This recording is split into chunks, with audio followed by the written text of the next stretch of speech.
নমস্কার, মৌমিতার হেসেলে আপনাদের সবাইকে আবারও স্বাগত। আশা করছি আপনারা সবাই খুব ভালো আছেন, আমিও ভালো আছি।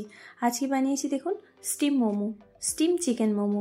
এই চিকেন মোমো এই ঠান্ডার দিনে কিন্তু খেতে লাগে বেশ, তাই কিভাবে বানিয়েছি সেটাই আপনাদের সাথে আমি আজকে শেয়ার করলাম। তার জন্য নিয়েছি দেখুন বোনলেস চিকেন 500 গ্রাম মতো নিয়েছি, আর একদম ছোট্ট ছোট্ট করে কেটে ধুয়ে এটা পরিষ্কার করে নিয়েছি। আর নিয়েছি দেখুন 4টে কাঁচা লঙ্কা। একসাথে এটা আমি পেস্ট বানিয়ে নেব, আপনারা চাইলে কিমাও বানিয়ে নিতে পারেন। আর এদিকে দেখুন পেঁয়াজ কুচি নিয়েছি, একটা পাতিলেবুর রস, আর নিয়েছি স্প্রিং অনিয়ন অল্প একটুখানি নিয়েছি, আর আপনারা চাইলে একটু বেশিও ব্যবহার করতে পারেন।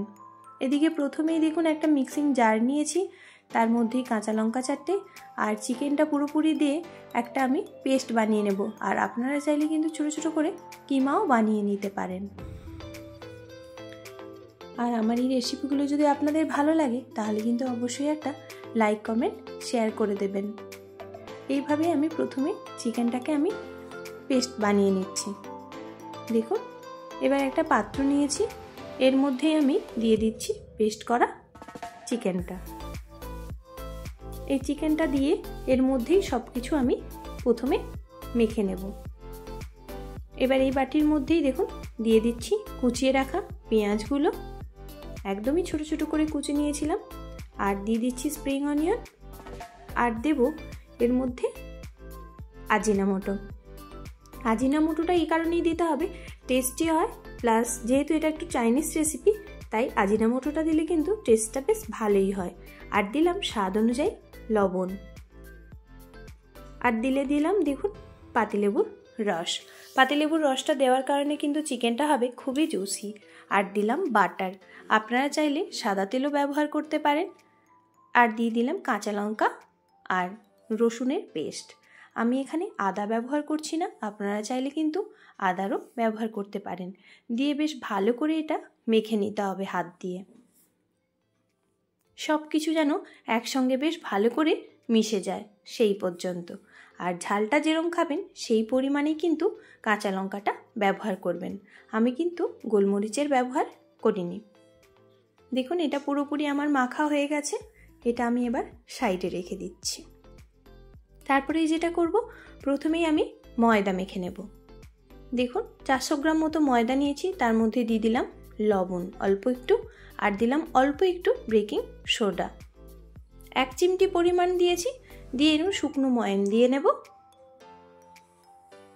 তারপরেই কিন্তু আমি এটা জল দিয়ে বেশ ভালো করে মেখে নেব।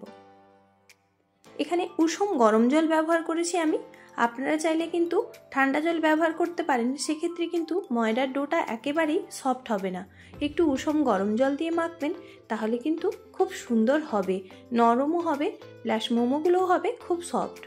দেখুন আমি একদমই সুন্দর করে মেখে নিয়েছি সফটভাবে, এর মধ্যে কিন্তু কোনো তেল আমি ব্যবহার করলাম না। এবার ছোট্ট ছোট্ট করে লেচি কেটে প্রথমে গোল করে নেব। দেখুন সুন্দরভাবে লেচিগুলো গোল করে নিয়েছি। এবার এটা ভালো করে বেলে নিতে হবে, লুচির শেপ দিয়ে দিতে হবে।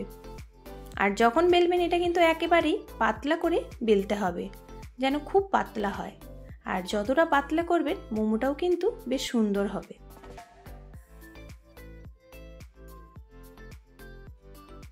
দেখুন আমি একটু বড় করে এরকম নিয়ে নিয়েছি, এবার দেখাই যে কেমন হয়েছিল।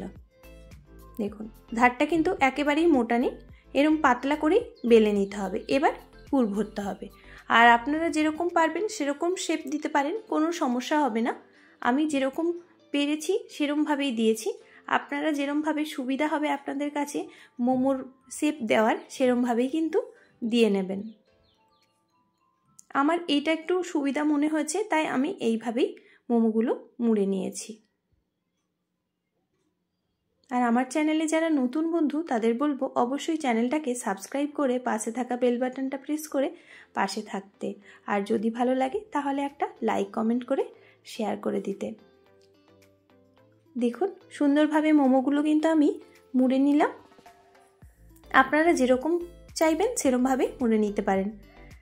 আমি এরকমভাবেই পেরেছি তাই এরকমভাবেই দিয়ে দিয়েছি। দেখুন শেপ দিয়ে দিয়েছি, আরও একটা আপনাদের বানিয়ে দেখাচ্ছি। দেখুন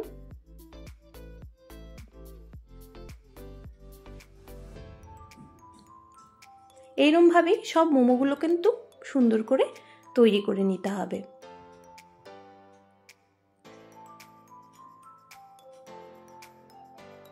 দেখুন প্রথমবারের থেকে কিন্তু এইবারেরটা বেশি সুন্দর হয়েছে, তাই না?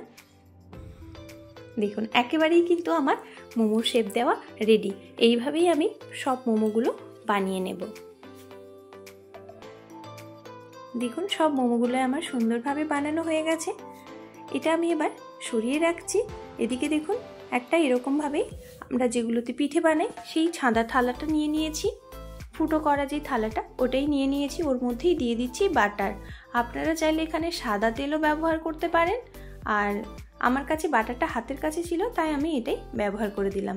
কোনো সমস্যা নেই, যদি আপনারা সাদা তেল চান সাদা তেলটাও ব্যবহার করতে পারেন। আর এই মোমোগুলো কিন্তু খেতে হয় অসাধারণ। আর তার উপরেই দেখুন মোমোগুলো আমি সুন্দর করে সব সাজিয়ে দিয়ে দিলাম। দোকানের মতোই টেস্ট পাবেন এরমভাবে যদি আপনারা মোমোটা বাড়িতে ট্রাই করেন। আর এই শীতের সন্ধ্যাবেলায় কিন্তু এই মোমোটা দারুণ লাগে, তাই বলবো অবশ্যই একবার বাড়িতে ট্রাই করুন। দেখুন সব মোমোটাই আমার দেওয়া হয়ে গেল। এবার আমি এদিকে জল গরম করতে দেখুন বসিয়ে রেখেছিলাম। জলটা ফুটছে, তার উপরেই আমি এই থালাটা বসিয়ে দিলাম। দিয়ে ঢেকে রেখে দেব 15 মিনিট মতো। খুব হাই ফ্লেমে দেব না, তবে খুব লো ফ্লেমেও দেব না, মিডিয়াম ফ্লেমে আমি সেদ্ধ করে নিলাম। দেখুন একেবারেই কিন্তু মোমোগুলো আমার রেডি হয়ে গেছে। কেউ কিন্তু তলায় লেগে যায়নি। এরমভাবেই মোমো সার্ভ করুন আর বাড়ির সবাইকে খাওয়ান, দেখবেন এটা কিন্তু খেতে হয় অসাধারণ টেস্ট। আর আমার এই মোমোগুলো কিন্তু খেতেও হয়েছিল, দেখেই বুঝতে পাচ্ছেন কতটা সুন্দর হয়েছে, আর খেতেও হয়েছিল দারুণ। তাই বলবো অবশ্যই একবার বাড়িতে এইভাবে মোমো ট্রাই করুন। সব মোমোগুলো আমার ট্রাই করা হয়ে গেছে। আমি এরমভাবেই সাজিয়ে দিলাম, আপনারা চাইলে অন্যরকমভাবেই সাজিয়ে দিতে পারেন। দিয়ে দিলাম একটু সস। আর আমার এই ভিডিওটা দেখার জন্য আপনাদের অসংখ্য ধন্যবাদ। ভালো থাকবেন, সুস্থ থাকবেন। আবারও দেখা হচ্ছে আপনাদের সাথে অন্য কোনো ভিডিও নিয়ে।